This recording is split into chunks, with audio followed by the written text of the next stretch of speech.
Ito ba yung lugar na nagera noon, te? Ay, dire. Ato raw. Kadiya ba na itulay diha nga. Ah, School bird. Oo. Baka na school. Diha, jud. Wala kampo dool dire day. Sa una, di na. Kana diha nasugi, sunog. Patay mga sundalo. Diha pila ka buok. Nakatago sa boundary ng Zamboanga del Norte at Misamis Occidental ang isang lugar na may nakakakilabot na nakaraan. According sa mga lokal, 46 years ago, sinakop umano ang lugar na to ng mga makakaliwang grupo. Sinunog ang kampo ng mga sundalo at marami ang kinitil na buhay. Year 2023, another encounter na naman ang nangyari pero hindi namin alam ang detalye ng pangyayaring ito. Kaya for today's video, magmumotor tayo papunta doon. Dadaan tayo sa Matarik, Liku-Liku at mabatong daanan. Pupunta din tayo sa isang lugar na mala Switzerland ang datingan. And finally, aalamin natin ang katotohanan sa nakakakilabot na history ng bagong Baguio, Zamboanga del Norte. Good morning guys, today is Saturday. Since walang kuryente ngayon, gagala tayo. Pupunta tayo sa version namin ng Baguio at saka Tagaytay. Itatry natin kung maganda ba yung views doon. Sa mga naririnig ko, maganda daw. So itatry natin yan. Tapos, ang ruta natin, dadaan tayo ng Tagaytay, tapos Dawa, tapos Don Victoriano, tapos Baguio na. Simulan na natin ang video. Let's go!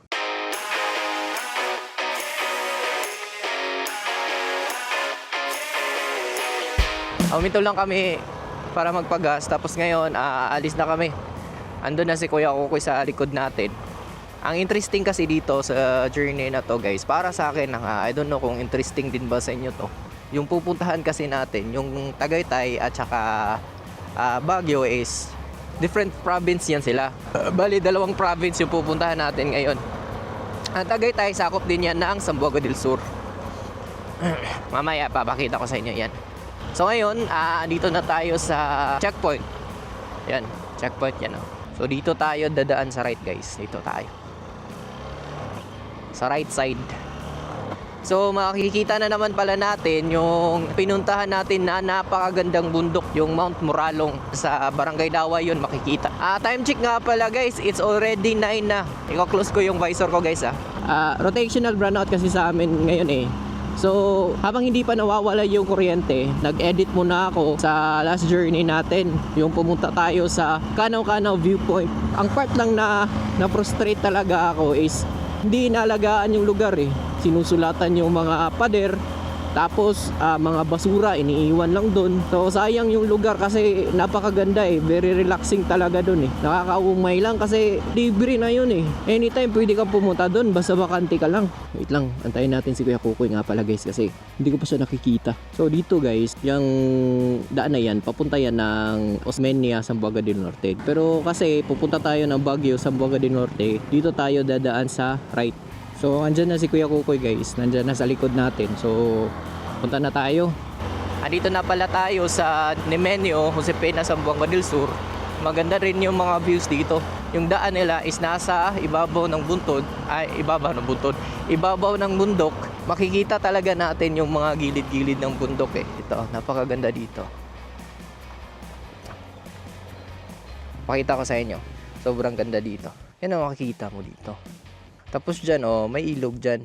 Yung nakita nating tulay doon kanina, dyan galing yung tubig na dumadaloy doon. Tapos meron nga pala kaming school dito guys. Tingnan nyo yung school namin. School ng college. Yan, school ng college yan. Tapos yung background is sobrang ganda. Yan, bundok. That is Mount Malindang guys.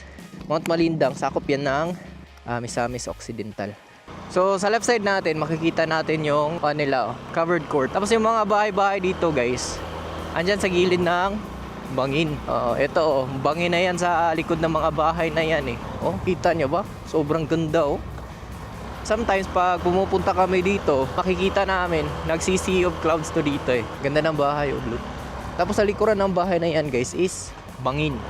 Pero nagawa pa rin nilang paraan, no? Ingat lang tayo dito ngayon, guys, kasi medyo basa yung semento kasi nga kanina, early morning, umulan dito.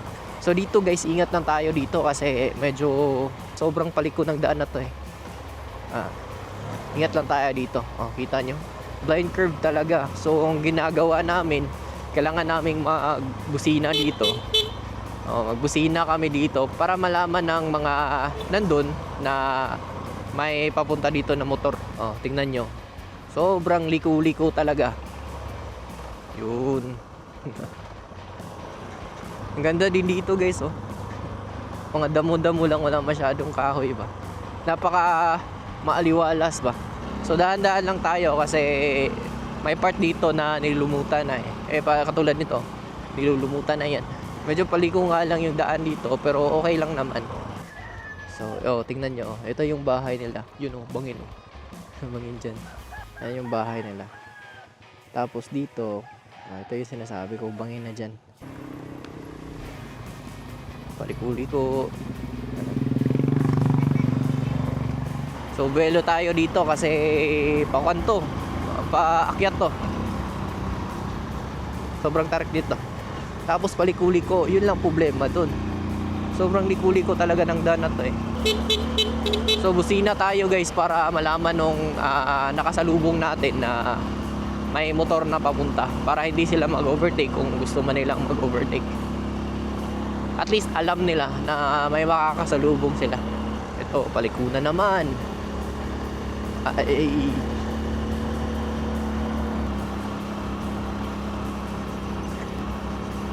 Hindi talaga alata sa camera pero matarik to.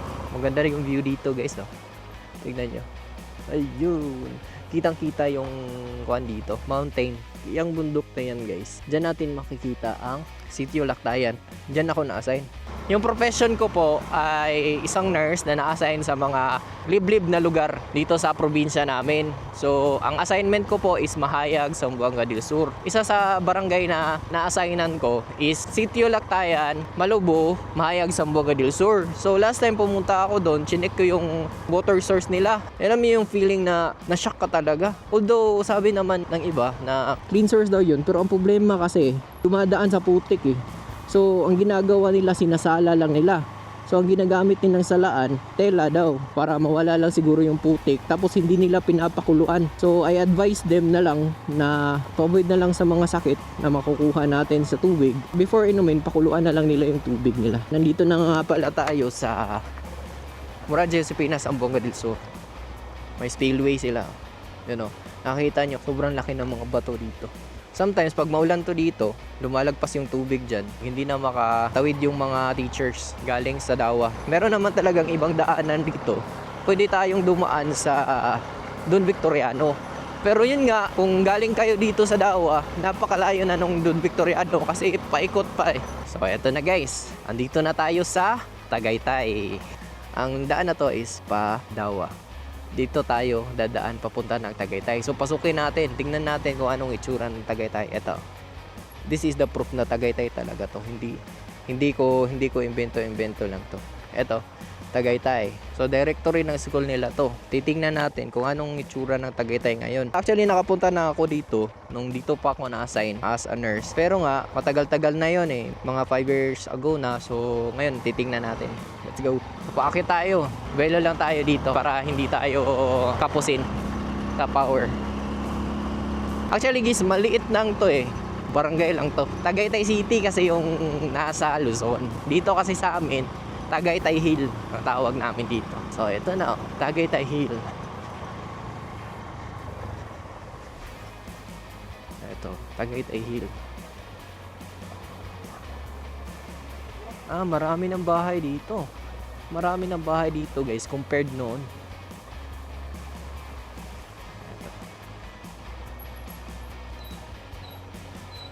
Ikaw na Col, maulaw ko. Ikaw na kay maulaw ko.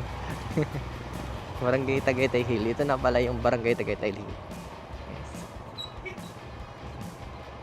So dito sa bantang kaliwa natin, makikita natin yung barangay hall nila. Andyan sa taas, tapos yung kanila, ano ba tawag dito?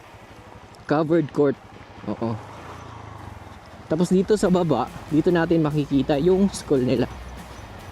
Maliit lang yung school nila dito guys. Tanong tayo dito. Oh, may malaki na pala silang school, oh. Nilagyan pala sila ng malaking school dito, guys. Nag-o-construct na sila ng school.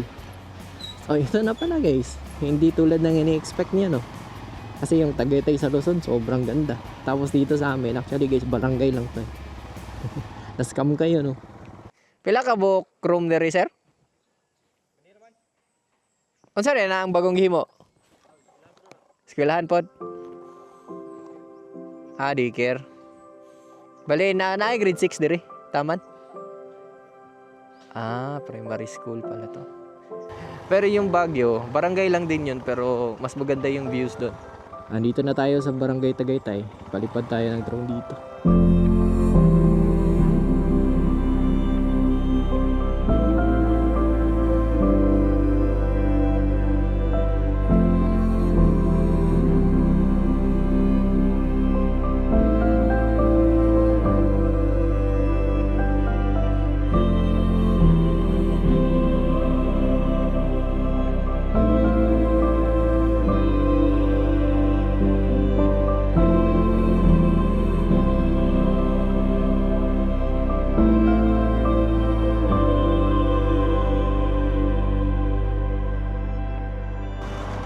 So, tapos na kami magpalipad ng drone, guys. Doon kami nagpalipad sa Tagaytay Hill Primary School. According sa mga lokal na nakausap natin, hanggang grade 4 lang daw yung school nila dito. Kasi maliit lang yung population nila dito, mga around 300 data, 200.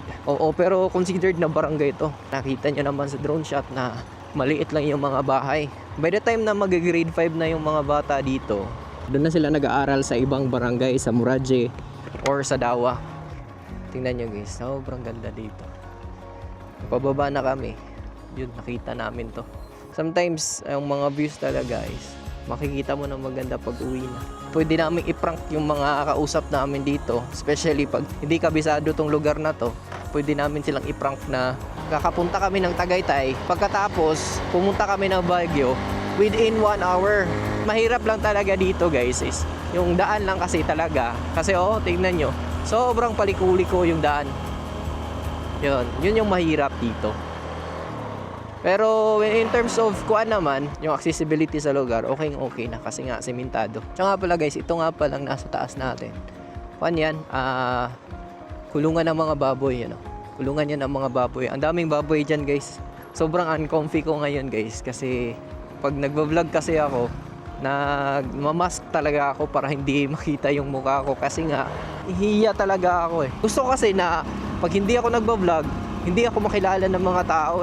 Paano ba yun? Na sobrang weird, no? Anyway, papunta na tayo sa Dawa. I don't think Dawa na to. I think sakop pa to ng Tagaytay Hill. Oo. So imagine na Tagaytay Hill is only 200 plus ata ang population doon. Sa ibang mga lugar, considered na purok lang yun. Parang purok lang yun. Pero dito sa amin, barangay na yun. Maliit lang kasi population ng Josepena, mga around 14,000 ata. Hindi, 12,000 population, tapos yung barangay is 14. Yun. Maliit lang tong lugar namin. Literal na probinsya talaga. Wait lang, guys, matarik kasi yung daan. Mamaya na ako magsasalita. Ito na pala yung school ng guys, ng Barangay Dawa. So dito yung nag-aaral yung mga bata na nandun. Dito banda naman is elementary school. Ito, elementary school. So dyan sa harap natin, guys, yun yung sinasabi ko na bundok. Inakyat na natin yan. Ito, sobrang ganda. Sheesh! Ang yung sa ibabaw, natatabunan pa ng mga fog. Doon na yung sentro ng Barangay Dawa. Ganyan yung view na makikita mo araw-araw. Cool! Ngayon, andito na tayo sa Barangay Dawa. Ito na yung covered court nila. Puntaan ko muna lola ko, isa. Taga rito kasi lola ko. Mag-bless lang tayo. Lola! So ito nga pala yung bahay ng lola ko, guys. Pinasok ko sana si lola sa kwarto niya, pero natutulog. Ang nakatira dito yung uncle ko, saka si lola. Siya yung kasama ng lola ko dito. Last time binala naman si lola yun sa bahay namin, pero gustong gusto talaga niyang umuwi. Sabi nga nila, there's no place like home nga daw. Wala, nangawas na dito na mo ang kuhit. Nagino? Nagisa na yung kayo rin. Hingam, tas Rubik nga ipakuan daw. Saan ko dong? Hirap dito. Paul, so dahan-dahan lang tayo dito. Hopefully, hindi masira yung one natin. Kasi mabato tong daan na to eh.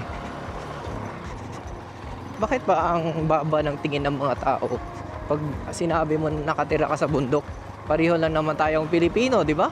Para sa akin, okay lang kahit taga-bundok ako, kahit farmer pa yan. At least, hindi ako nagnanakaw. Huwag naman ganun sana na ina-underestimate nyo yung taga-bundok. Pilipino din yun sila. Tao lang naman din yun sila. Kami, tao lang din naman kami. You're just lucky na pinanganak kayo dyan. As I'm editing this video, I realized that for some reason, nagmalfunction yung microphone ko. So ikakwento ko na lang ang mga nangyari. Habang binabaybay namin ang palikuliko at matarik na daang ito, bigla akong naalala na recently lang, may nadisgrasya na bao-bao dito.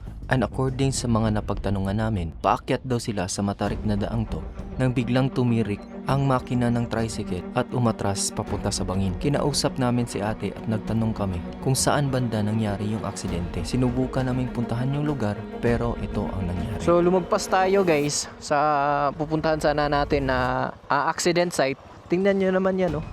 Sobrang paliko-liko talaga. Ito, paliko na naman tayo. Yan. Dito banda, liko na naman tayo. Yan oh. Oh, sobrang paliko-liko niyan. Tapos, hindi lang talaga halata sa camera.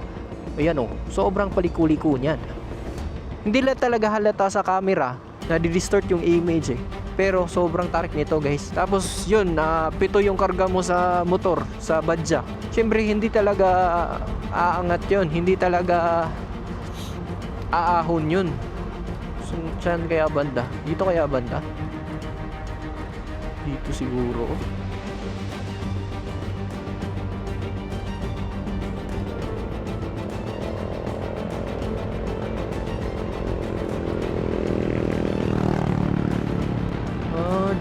Dito siguro.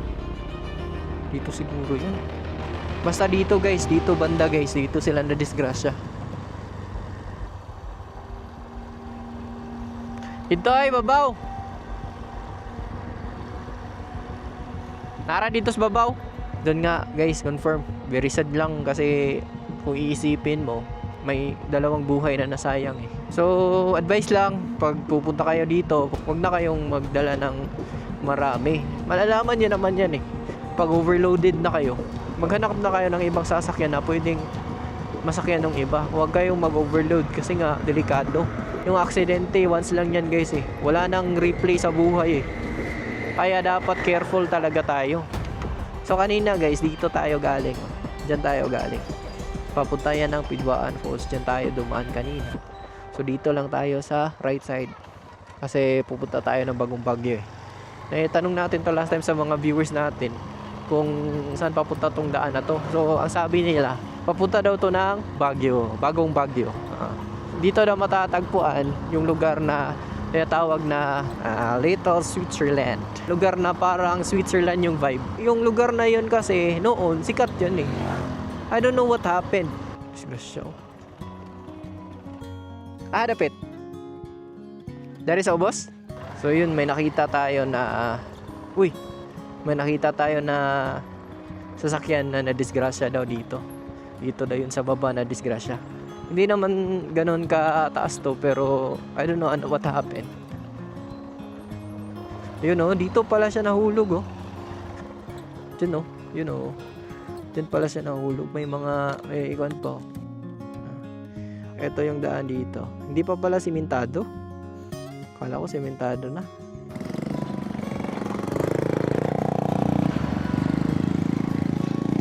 Dito.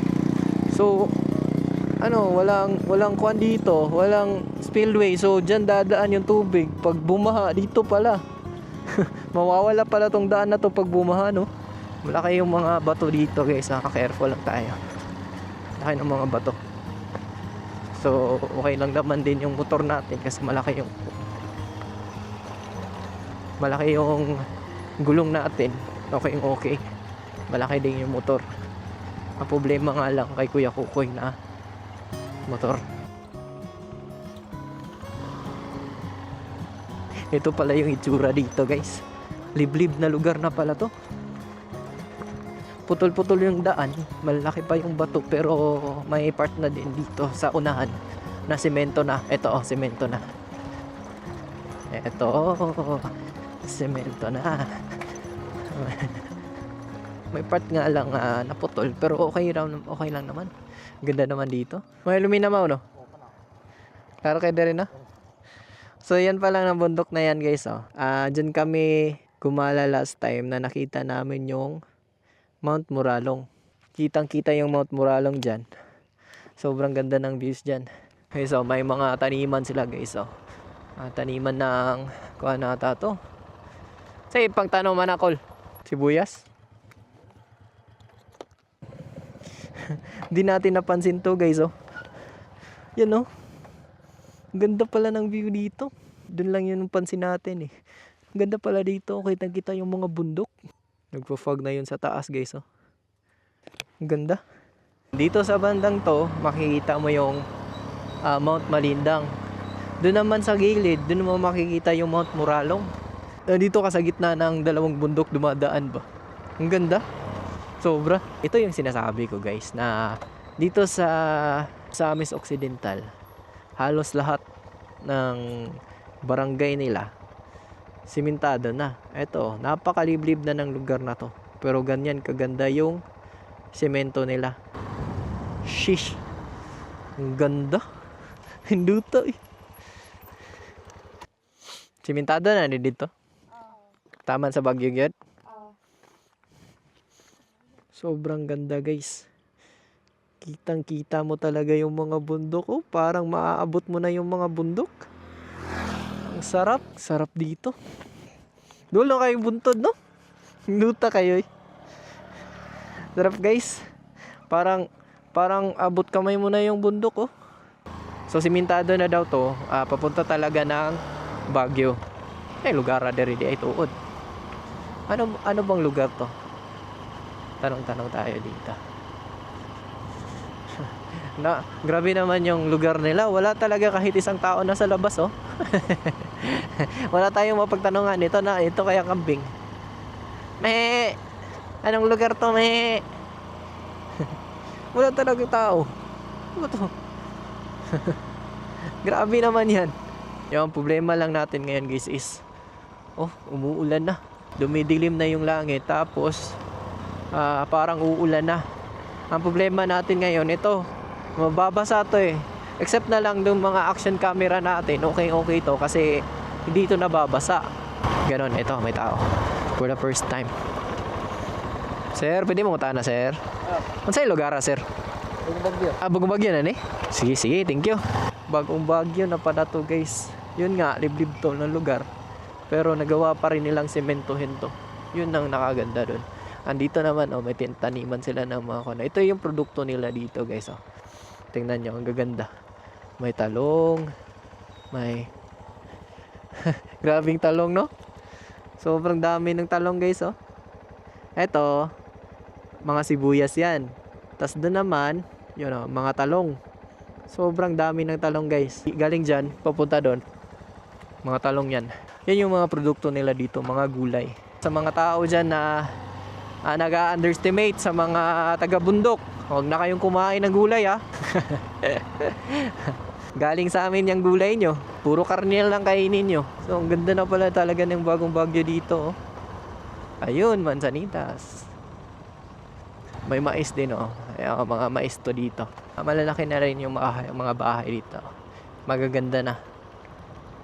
So, sabi ni sir, may palif daw na paliko at parite. So, kung pupunta tayo doon sa Little New Zealand, New Zealand, parite daw tayo, parite. Eskwelahan, May eskwelahan, may mga school nila dito, guys. Bagong Bagyo National High School. Ayun.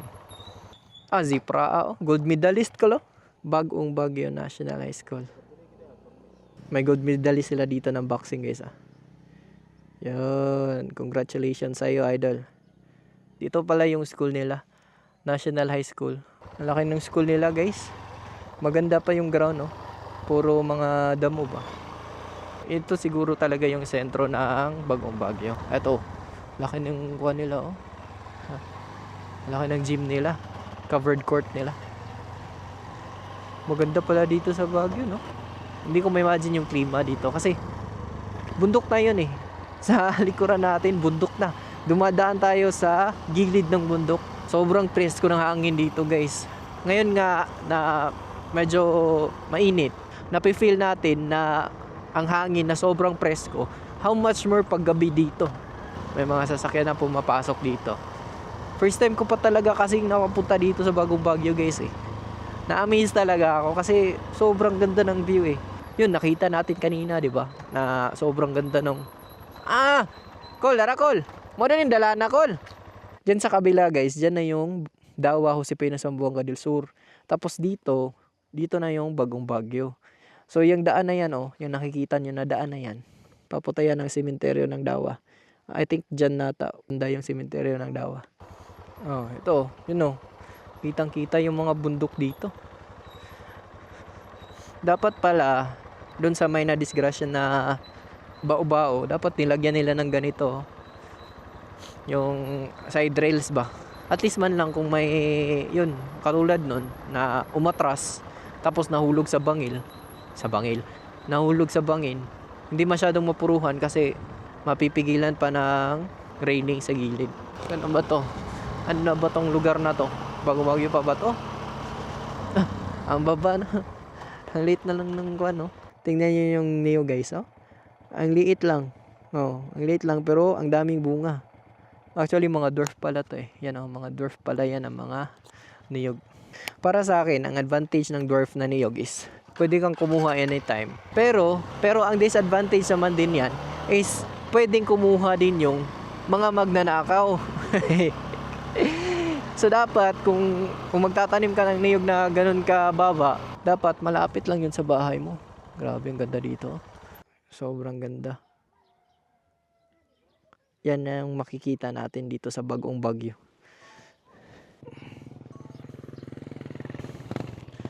Ganda nung nakikita mo dito, guys. Kahit paulan na. Oh, ang dilim na nung langit pero hindi ko talaga mapigilan na hindi huminto kasi nga sobrang ganda ng mga views. Kahit saan ka tumingin, ang ganda. Ito pala, hisputol na naman dito. Tanong nga pala tayo dito. Wait lang, tanong tayo dito.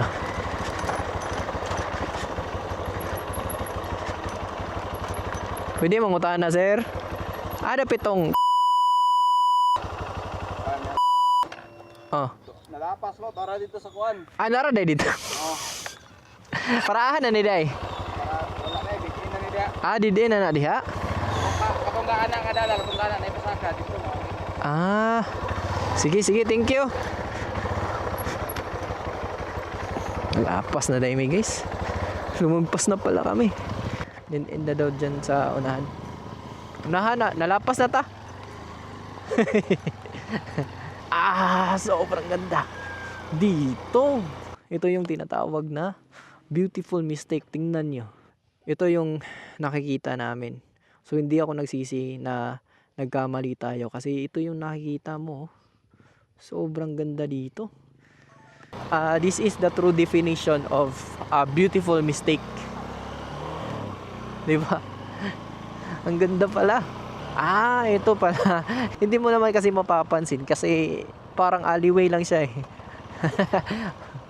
Dito pala. So dyan tayo galing kanina. So lumagpas na nga tayo. Dito tayo. Papunta ng farm. Nabanggit pala yun ni Papa Hill kanina na fiesta pala kahapon dito. Dito pala yung elementary nila. May high school at elementary pala sila dito. Kompleto pala dito. Pero feeling ko may ibang dadaanan pa to kasi wala na masyadong nagmi-maintain dyan, no? Hindi na nami-maintain yan. Baka may ibang daanan. Kasi medyo marami ng mga damo-damo. Delikado na sa mga ahas yun. Belo tayo dito kasi medyo patarik to. Tapos paliko-liko din. Belo tayo para hindi tayo ma-short. Hindi tayo kapusin sa power natin. Ito, marami na tayong nakakasalubong ng mga motor. Tama siguro tong dinadaanan natin. Ayun. Ay. Eto na. Eto na pala yun. Eto yung sinasabi ko guys, na farm.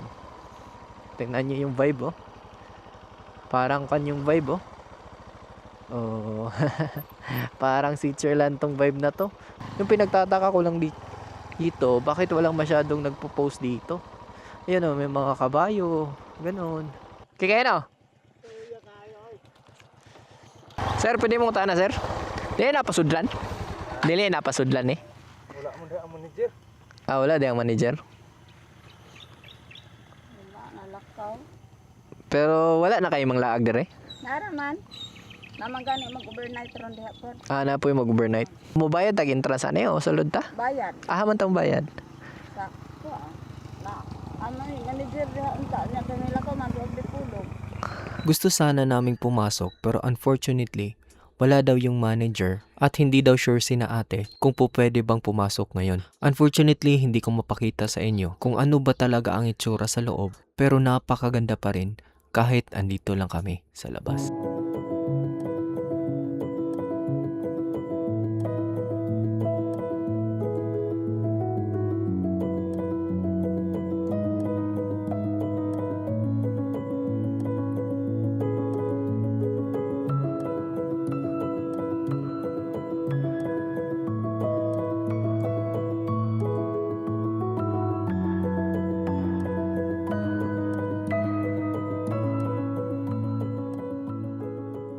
On our way going home, matapos kong magpalipad ng drone sa mga lugar na hindi natin napaliparan ng drone kanina, napansin ko sina ate. So tinanong ko sila sa history ng lugar na to. Ngunto ma'am. Katong kuan diri ma'am ba? Katong gagubat diri to? Ay dire. Ato ra o. Ana ra ani kung da diha ba na itulay diha nga. Discover. Oo. Kada diha jud. Diha gyud. Nya kamo kuyawan kay mo diri ato? Ay nalagan yun mo ikay. Kuy wag mi sinilas Ginoo ko. Kasakita sa mong tiil panulaya. Anya kay humana po mi pamnihapon. Oo. Ingon ang ako ang anak sundalo ba. Dayan. Sama. Ayaw mo si katulog diha makay. Naay ako ang kuan diha ma. Kabats ni atong ako ang pagmangkon po nga sundalo. Naa diha ma. Yo. Ingon pud akong bana. Wala man diri. Milinaw ka igid mi. Ay wala pa manggod. Wala pa. Pero katong dahay gisagyan sa mga sundalo, diha na nangambak ang mga sundalo. Ingon na rin kung mga bata, ang mga apog, nahalagi sundalo tay. Diha na naog diha tay ang mga estudyante man. Na naog anang maramara di ana tay naalagi. Jesus pagbuto-buto pa bitaw di nato na. Natuod gid di ay. Perting dagan-dagan ninyo. Sa panahon na nga. Kuan kay di naman paangatan na diha. Di naman paangatan na diha kay kanang naa na may kiwat nga mga sundalo. Natay aya sa ginag-angati ninyo di ana tay. Basig maalaan no? Ingon bunga. Kunya unsaon naman ang mga garden anang mga tao diha. Patay yung mga garden sa mga tao kay anhaunon nila og apunuhan isprayan. Oo. Sus ko. Ingon man pud ang among kapitan. Ay wala ra man pimi. Wala ra man pud natingad andi ari. Ay kay gikan mo to sloyo sir. Lino man ning ambak naman dire. Diri man agi aning babaw anang babaw niya. Dito pa ingon. Napangan na dayon ang sigaw adto linaw. Napangan na ang nakasunod adto nga nakuan. Wala kampo dool diri day. Sa una di na kana diha nasugi sunog. Kasi gasunog ang mga agoy. Active di day. Patay mga sundalo diha pila ka buok. Daghan eh. Daghan mga CFDF atong namatay di. Mga ako ay managay. Mga 15 ka buok, 16 baka. 15. Unsa man tong tuiga te? Atong 1980. 1980. Sige te, kay init na kayo. Salamat kayo. Hindi ko talaga ma-deny na sa journey natin ngayon, medyo kinabahan tayo. Especially nung narinig natin ang history ng lugar na to. Pero gayon pa man, hindi talaga ako nagsisi. Dahil sobrang ganda talaga ng lugar na to.